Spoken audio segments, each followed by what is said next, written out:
Olá galera, bem-vindos a mais um vídeo aqui do meu canal. Sou o professor Alan, estarei apresentando para vocês mais um vídeo referente ao curso Python com Jupyter Notebook. Nesse vídeo aqui, gente, nós vamos estar apresentando mais um gráfico disponível na biblioteca Matplotlib, que é o gráfico de barras empilhadas. Então, gente, um gráfico de barras empilhadas, ou stacker de bar chart, é semelhante ao gráfico de barras, mas empilha as barras de diferentes categorias para mostrar a composição de cada categoria em relação ao todo. Aqui eu tenho um exemplo, gente, com dois segmentos, que eu chamei as categorias de segmentos, 3 segmentos e 4 segmentos.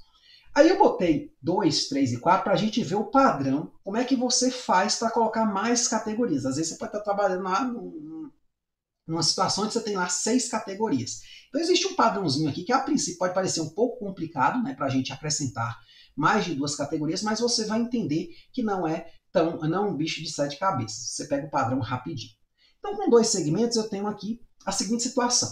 Eu tenho, nos trimestres do ano, primeiro, segundo, terceiro e quarto trimestre, eu tenho aqui a receita do segmento A e a receita do segmento B de uma empresa. Então, a empresa ela gera a sua receita a partir do segmento A e B, sei lá, venda de computadores e celulares. Então, aqui, sei lá, está em milhares de reais, ou milhões de reais de receita, certo? Por exemplo, no primeiro trimestre, a receita foi, sei lá, 100 milhões de reais e a dívida do segmento B, 80 milhões de reais. No segundo trimestre, 120 milhões a dívida do segmento A e 90 milhões a dívida do segmento B. Por aí vai, certo? Aqui, para eu fazer esse gráfico com 2 categorias, primeiro, eu vou criar a primeira categoria com um gráfico de barras. Se eu não me engano, o código é até o mesmo, a gente já viu o gráfico de barras. Eu vou botar trimestres, receita do segmento A e o label é o rótulozinho que vai aparecer. Só que para eu criar agora o segmento B acima do segmento A, porque se eu só botar aqui e não botar esse bottom aqui, que a gente vai perceber, vai ficar uma atrás da outra. Então eu só vou perceber aquela que é maior. Aí o que eu vou fazer aqui? Eu vou botar assim, trimestres, receita, segmento B, bottom, rec, segmento A. Então ele vai entender que ele vai começar o valor referente a partir o valor referente a B, desculpe, a partir do valor A. Então ele vai ficar uma barra acima da outra, como se o zero fosse ali o final da outra barra. Então elas vão ficar emendadas. Vamos compilar para a gente entender, certo? Então tá aqui. Então, por exemplo, olhando para esse gráfico, eu percebo o seguinte, olha, no primeiro trimestre, a receita ela vem mais do segmento A. No segundo trimestre também. No terceiro parece haver uma certa igualdade. Claro, eu posso tirar a prova vindo aqui, na minha lista. E aqui no quarto trimestre, eu vejo que ficou mais equilibrado ainda. Então eu consigo ter uma informação relativamente rápida. Claro que aqui está a minha comparação, 250 aqui, ou seja, se eu olhar aqui foi um pouco maior que 250, de fato.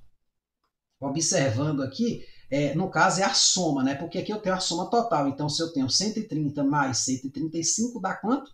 265, que foi superior a 250. Só que desses 250, eu pego essa parte que eu estimo em 260, 265, foi o caso que está lá, subtraio mais ou menos aqui uns 130, pronto, eu tenho uma certa visualização.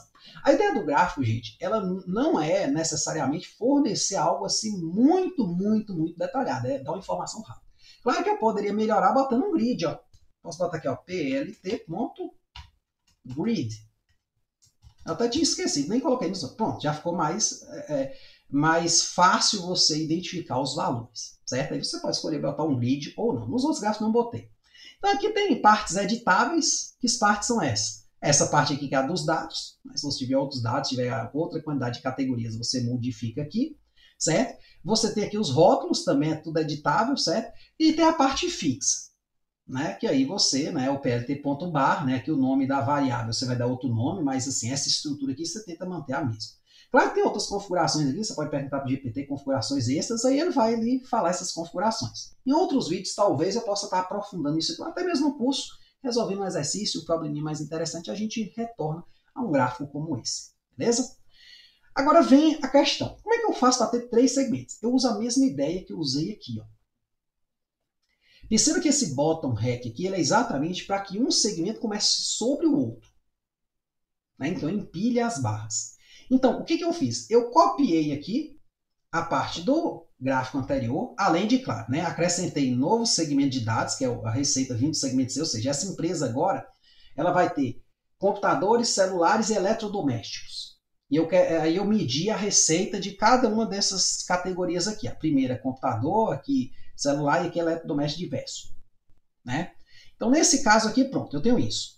Aí eu copiei da parte de cima, né? Ó, isso aqui está igualzinho para 2 segmentos. Aí eu vou criar agora o terceiro segmento. Aí, nesse caso, o terceiro segmento C, eu vou ter que fazer essa continha aqui, ó. REC AB, ou seja, porque eu vou começar acima de A e B juntos, né? Ou seja, B começou depois de A, categoria, observe aqui, ó. E agora aqui acima, a partir daqui, eu vou colar a categoria C, tá certo? Então eu vou botar aqui, vou abrir uma lista, AB para AB em zip, REC A e REC B, ou seja, esse zip aqui vai criar tuplas, né? Onde as tuplas vão ser, pegar 100, 80, 120, 90, 110, 120, 130, 135, né? E aí eles vão juntar esses caras, tá certo? Para eu começar a ser a partir dessa soma total. E aí, da mesma forma, PLT bar, para ele traçar a barra, né, trimestre, receita, segmento C, e botam REC AB, ou seja, isso aqui é exatamente como eu falei, para ele começar lá de cima, do final do segmento B, que por sua vez começou de A. Então a ideia, você vai ver, quando eu botar 4 segmentos, vai fazer total sentido. Então, ó, compilando aqui, nós temos agora os 3 segmentos.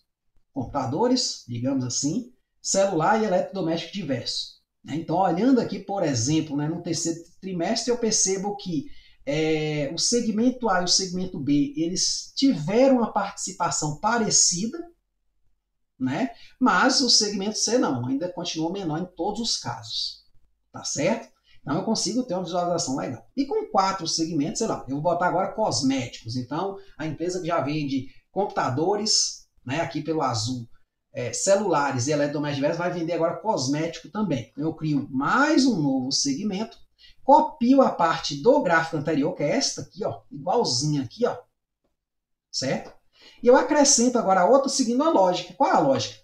Receita AB, C, ou seja, que era só AB, então ABC, então eu boto A mais B mais C para ABC em zip. Aqui eu vou criar agora uma tripla, onde eu vou somar os 3 valores para B começar, que é a categoria nova, a partir do final de C, que por sua vez começou do final de B, que por sua vez começou do final de A. Então, a ideia aqui é bem simples, né? E aí eu boto o bottom REC ABC exatamente para acontecer isso aqui. Pronto, tem um segmento D, certo? E aí, mesma coisa, ó, receita, trimestre, né, 4 segmentos, trimestre, receita, tudo isso aqui é editável, você pode alterar, certo?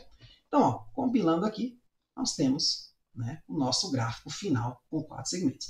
Aí fica um exercício, faça agora com 5 segmentos. Cria um novo segmento. Discuta aí o que a empresa vai tentar vender, né?